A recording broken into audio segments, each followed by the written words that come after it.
Destination Wallonie, tout pour s'évader. Faites le plein d'idées sur visitewallonia.be.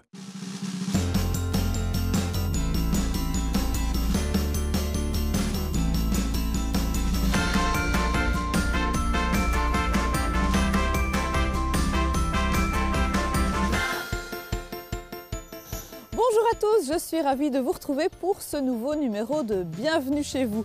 Je suis en Ardennes aujourd'hui, en bord de Semois, dans la charmante petite ville de Bouillon.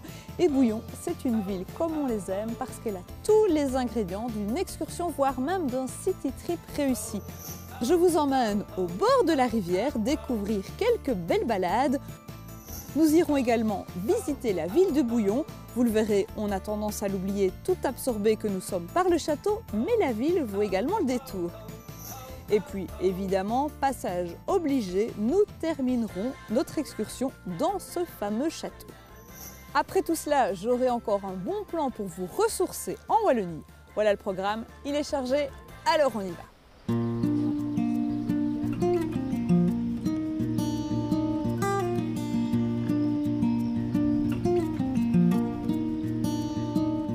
On commence cette excursion à Bouillon par la visite de la ville et pour ça j'accueille Sophie, bonjour. Bonjour Céline. On connaît tous le château qui se trouve derrière vous, c'est l'attraction ici à Bouillon et on oublie parfois qu'il y a une ville juste en dessous et qu'il y a plein de choses à y découvrir également. Tout le monde connaît le château de Bouillon, mais peu imaginent qu'en ville nous avons vraiment beaucoup de trésors.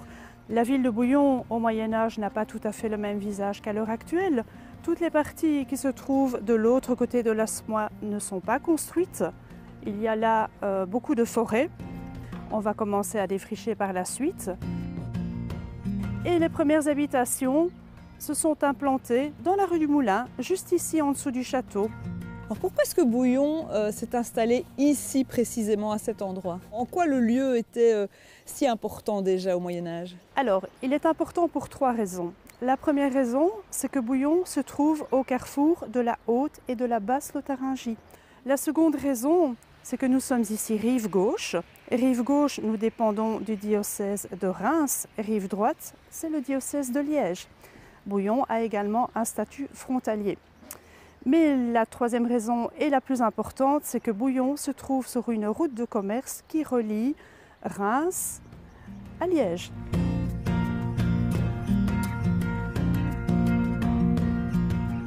Allez, on oublie quelques minutes le Moyen-Âge pour faire un petit bond dans le temps et se retrouver à l'époque du roi Soleil. Sophie, on n'est pas allé bien loin parce que vous vouliez déjà nous montrer ce mur. Oui, en effet, c'est le mur d'enceinte qui était réalisé par Vauban.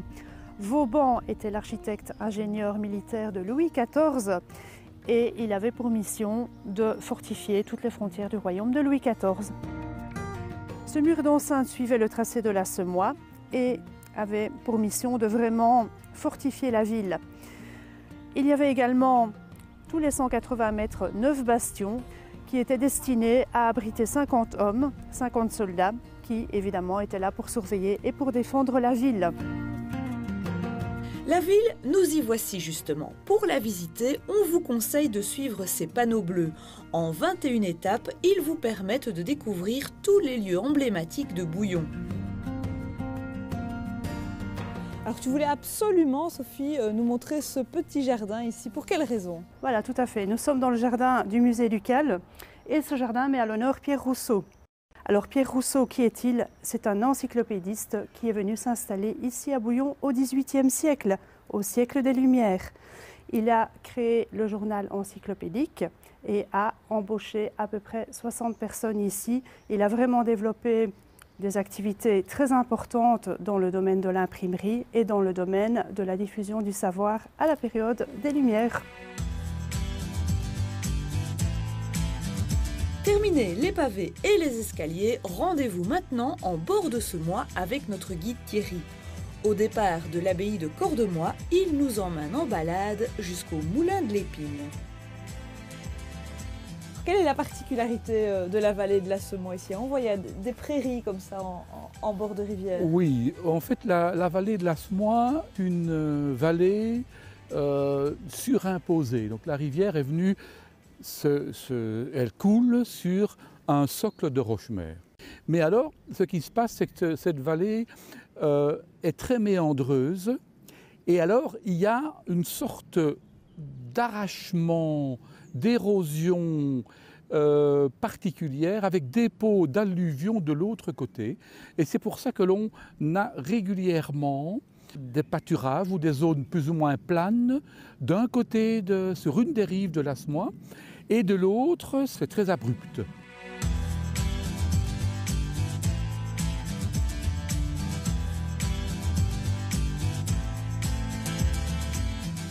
Alors Thierry, on est sur cette fameuse nouvelle passerelle au Moulin de l'Épine. C'était un peu le maillon manquant des balades ici dans la région. Oui, parce que quoi qu'il arrive, si on veut ne pas revenir sur ses pas, il faut traverser l'eau à un moment donné. Alors, pour traverser l'eau à pied sec en toute saison, jusqu'à présent, il n'y avait que la passerelle de Frahan. Et maintenant, nous avons cette passerelle de l'Épine qui se situe donc juste à côté de l'ancien moulin de l'Épine. Un endroit qui a un passé de passage d'eau, puisque pendant très longtemps, il y avait un passeur d'eau qui permettait de franchir l'Assemois à pied sec.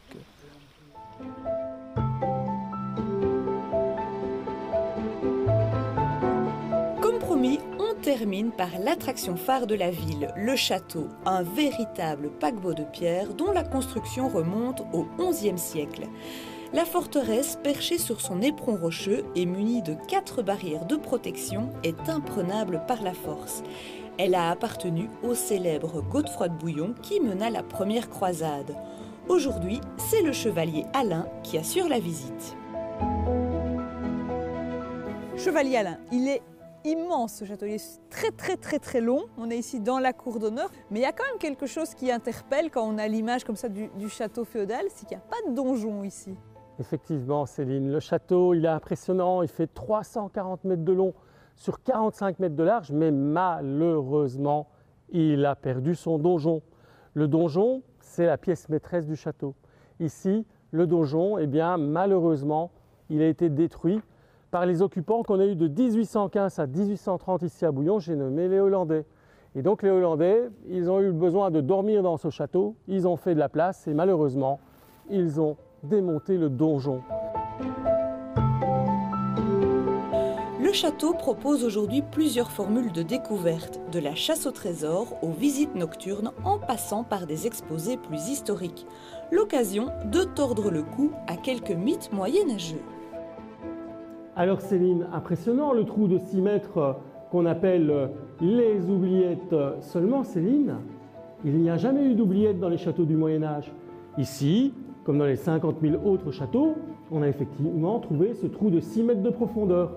Mais on sait aujourd'hui que ce n'est point une oubliette, mais que dans ce trou, vraisemblablement, on y stockait plutôt de la glace.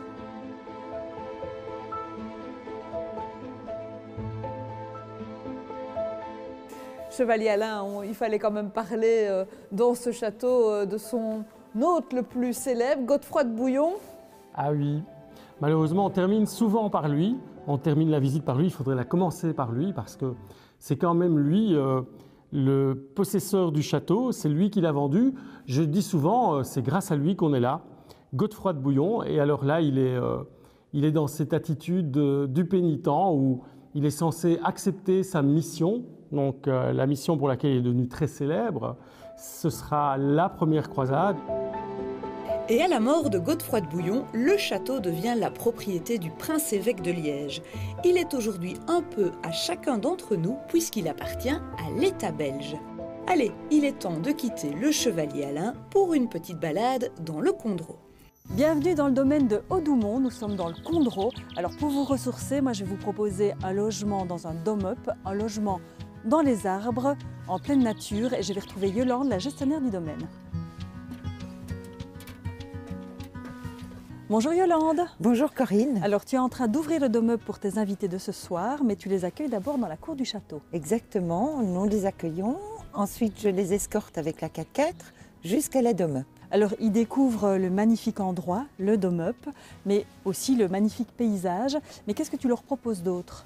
Alors nous leur offrons un coin barbecue, une douche d'eau froide, une toilette sèche, mais il faut rappeler qu'il n'y a ni d'eau courante ni d'électricité. Et alors un bon petit déjeuner. Voilà, nous faisons appel aux locaux pour nous apporter un bon petit déjeuner dans un ravissant panier.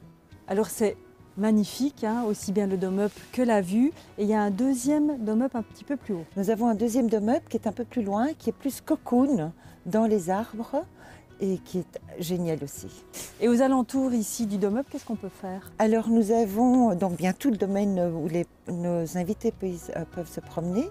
Et ensuite nous avons le sentier d'art qui est, je crois, assez connu dans la région. Tout à fait. Et d'ailleurs, je vais retrouver Maureen.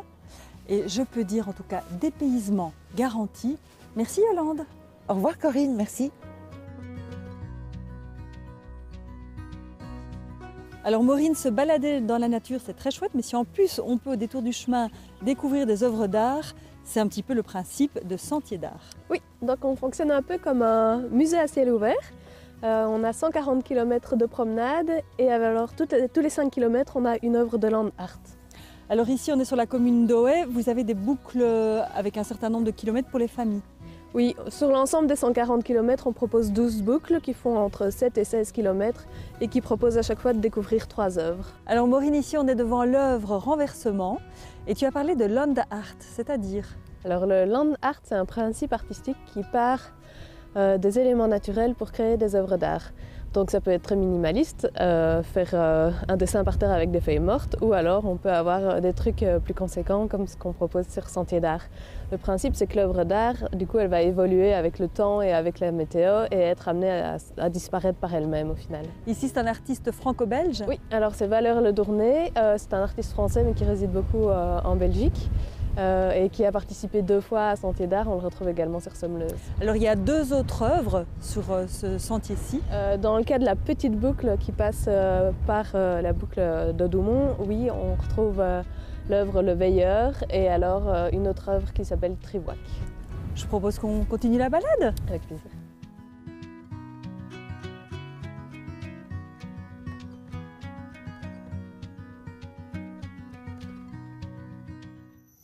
Bienvenue chez vous, c'est déjà fini, mais on se retrouve bien sûr la semaine prochaine. Nous serons à La Louvière. N'oubliez pas que vous pouvez continuer à nous suivre sur Facebook, sur Instagram et sur le site internet de votre média de proximité. Passez une belle soirée, au revoir à tous. Se vider la tête. Se nourrir l'esprit. Destination Wallonie, tout pour s'évader. Faites le plein d'idées sur visitewallonia.be.